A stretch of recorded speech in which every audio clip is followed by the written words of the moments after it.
Hello बच्चों, let's read this question. What question says, give one example of each of the following and हमें दे रखा है a vector without unit. So हमें एक vector जिसके पास कोई यूनिट नहीं है उसका एग्जांपल देना है.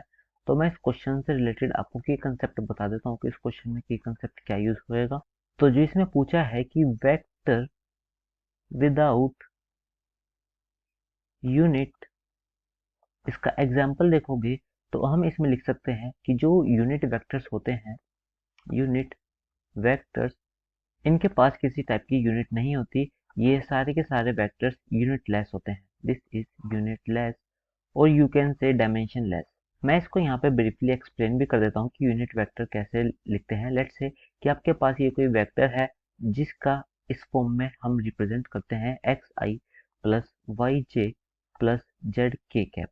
ये आपके पास कोई भी वेक्टर है.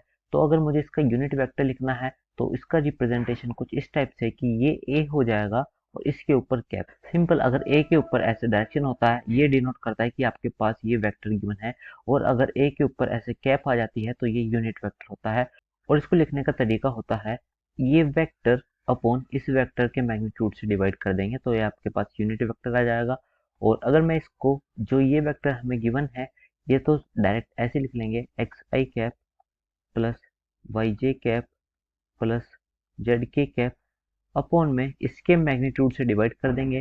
तो इसका जो मैग्नीट्यूड आ जाएगा सिंपल एक्स आई प्लस वाई जे प्लस जेड के कैप.